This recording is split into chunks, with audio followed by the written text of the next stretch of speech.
Long before kings claimed crowns and sheriffs claimed lands, Sherwood Forest stood untouched, an ancient living kingdom carved from oak, ash, and elm.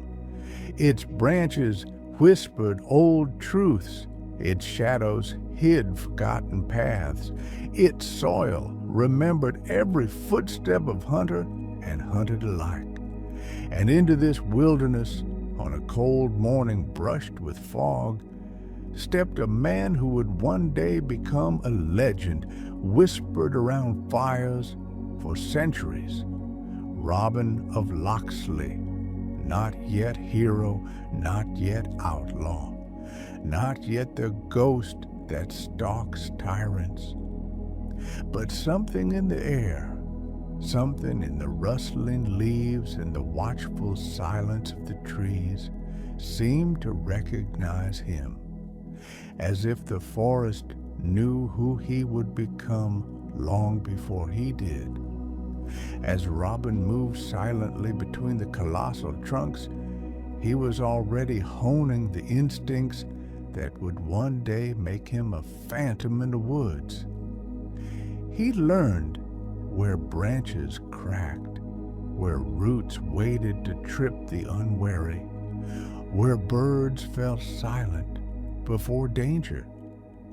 By the time he drew his first bowstring in anger, Sherwood had already accepted him as one of its own. Now, years later, he stands at the edge of a narrow forest road, not as a wanderer, but as the forest's chosen guardian. Sunlight fractures through the canopy, spilling over him like liquid gold. His green hood shadows his face. His eyes gleam like sharpened steel. Every breath he draws vibrates with purpose. Far off, he hears it before anyone else. Hooves, heavy, numerous, organized. Then voices filled with arrogance, not fear. Then the clatter of coins, a sound he can identify instantly. The sheriff's tax collectors, wagon loads of gold stolen from starving families. Robin raises one hand. Every leaf seems to freeze. Little John emerges from the shadows like a mountain that has learned to walk. He carries his staff across his broad shoulders, muscles coiling like steel cables beneath his rough tunic. Will Scarlet drops from a branch with a predator's grace, red cloth swirling behind him like a lick of flame. He flashes a cocky smirk, half excitement, half challenge. Much cheeks smudged with soot, grips his bow and swallows. He's young, but no longer the timid boy he once was. Sherwood has shaped him. Friar Tuck appears last, not sneaking, but strolling. Sandwich in one hand, rosary in the other, both used with equal devotion. Their eyes meet Robin's. One gesture. That's all they need. The forest holds its breath. And then the ambush begins. Robin fires first.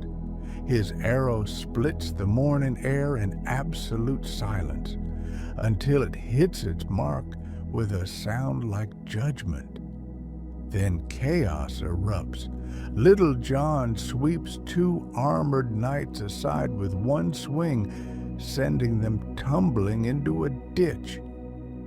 Will Scarlet darts through the melee like a red streak of lightning, blade flashing, cloak dancing. Much fires arrow after arrow, steady, faster, truer each time. Friar Tuck whacks a tax collector with a frying pan he borrowed from camp. Coins spill across the road in a cascade of golden rain, and through it all, Robin moves like wind sharpened into a weapon. Without a word spoken, The forest itself seems to fight beside him. Roots trip fleeing soldiers, shadows hide merry men, branches snap to signal approaching danger. Within minutes, the battle is over. The treasure is reclaimed. The wicked are scattered. And Sherwood's legend grows another chapter. Robin leaves behind a single arrow embedded in a tree. A warning, a signature, a promise. Sherwood thrives like a hidden kingdom. Campfires cast warm halos across the clearings. Sparks swirl upward like fireflies fleeing into the night. Little John teaches much how to disarm a knight twice his size. Will Scarlet sharpens blades while humming a tune only he finds amusing. Alan a Dale lounges on a log, plucking melodies from his lute that drift through the trees like spells. They feast on roasted meat, stolen wine, and laughter louder than the sheriff's fury. This group, this brotherhood, is stronger than steel because it is forged by choice, not force. These are not criminals. They are hope armed with bows. At Nottingham Castle, Maid Marian navigates a world of silk, deception, and suspicion. Her beauty is undeniable, but her mind is sharper than any dagger. By day, she moves among nobles with grace. By night, she sends coded messages through trusted servants to Sherwood.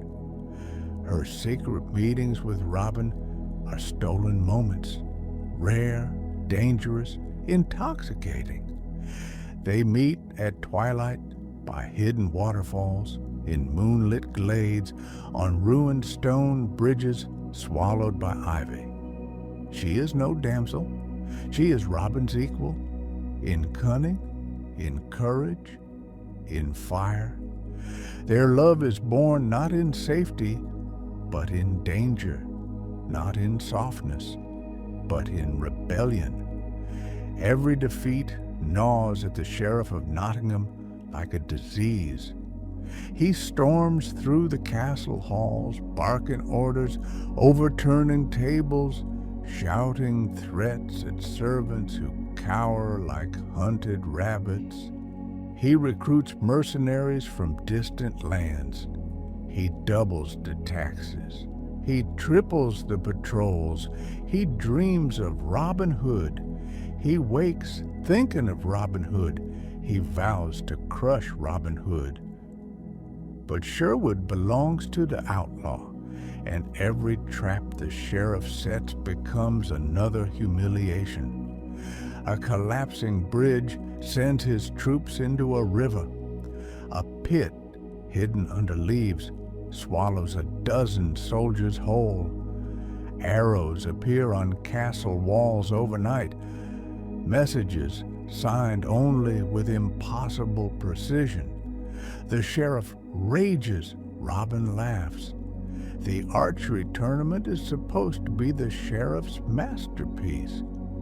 He announces it with trumpets, banners, and enough ego to fill the entire courtyard.